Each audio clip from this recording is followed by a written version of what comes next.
சாயி ராமாயணம் அத்தியாயம் 38 அன்னதானம்.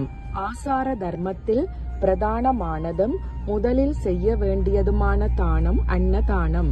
இது பற்றி நன்கு சிந்தித்து பார்த்தால் அதைவிட சிறந்த தானம் எதுவும் இல்லை என்பது நன்கு விளங்கும். அன்னம் பரபிரம்ம ரூபம். எல்லா உயிரினங்களும் அன்னத்திலிருந்தே எழுகின்றன.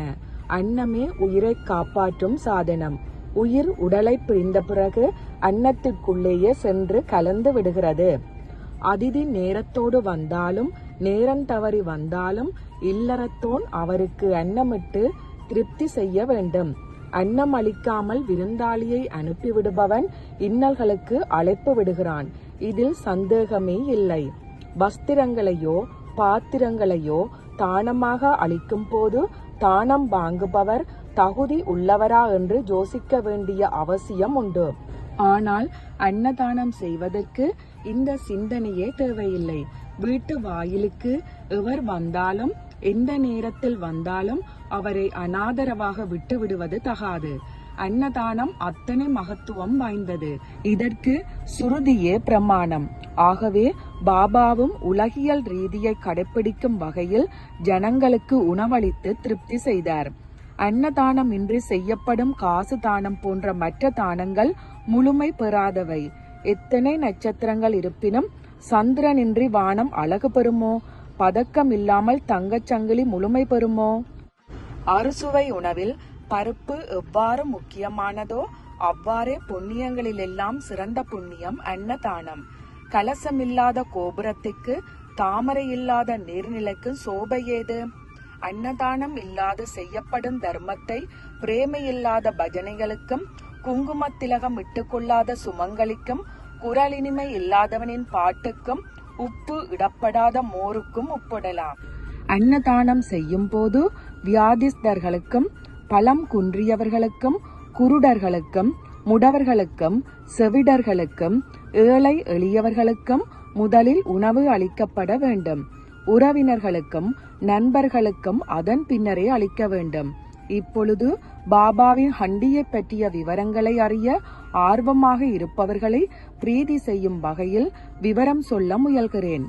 மசூதியின் முற்றத்தில் ஒரு பெரிய மண் அடுப்பு நிறுவப்பட்டிருந்தது. அதன் மீது பாயகன்ற பாத்திரம் வைக்கப்பட்டு தேவையான தண்ணீர் நிரப்பப்படும். சில சமயங்களில் சர்க்கரை பொங்கலும் சில சமயங்களில் மாமிசம் கலந்த புலாவும் செய்யப்படும். சில சமயம் மாவை பிசைந்து வடை போல் கையால் உருச்செய்து பருப்பு சூப்புடன் சேர்த்து சமையல் செய்யப்படும். சில சமயங்களில் கொதிக்கும் பருப்பு சூப்பில் மாவால் செய்யப்பட்ட பானகாக்களையோ, அதாவது மாவை பிசைந்து இலைமேல் வடை போல் தட்டி அடுப்பில் சுட்டு அல்லது நீராவியில் வேக வைத்து தயார் செய்யும் பண்டம்.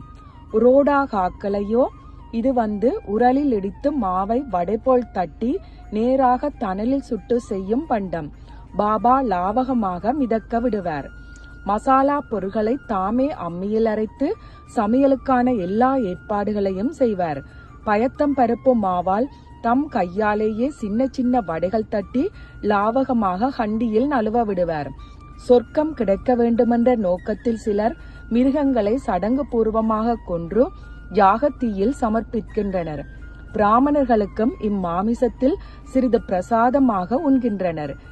இதற்கு சாஸ்திரத்தால் அனுமதிக்கப்பட்ட ஹிம்சை என்று பெயர். அவ்வாறே பாபாவும் முல்லாவுக்கு சொல்லி அனுப்புவார். இஸ்லாமிய சாஸ்திர விதிகளின்படி குரான் மந்திரங்களை ஓதிய பின்னரே விதிக்கப்பட்ட சடங்கு முறையில் ஆடு கொல்லப்படும். கண்டிகள் 2 இருந்தன. ஒன்று சிறியது, மற்றது பெரியது. இந்த கண்டிகளில் சமைத்து அன்னத்தை நாடியவர்களுக்கு போஜனம் செய்து வைத்தார் பாபா. 2 கண்டிகளில் சிறியது 50 ஜனங்களுக்கு உணவளிக்க கூடிய கொள்ளளவு வாய்ந்தது. 100 ஜனங்களுக்கு உணவளித்த பிறகும் சிறிது மீதம் இருக்கக்கூடிய அளவிற்கு பெரிய ஹண்டி இருந்தது. அவரே மளிகை கடைக்கு சென்று சாமான்கள் வாங்கி கணக்கை கட்டுவார். கடன் என்ற பேச்சுக்கே இடமில்லை. எப்பொழுதுமே கைமேல் காசுதான். ஓம் சாய்ராம். எல்லோருக்கும் சுபமுண்டாகட்டும்.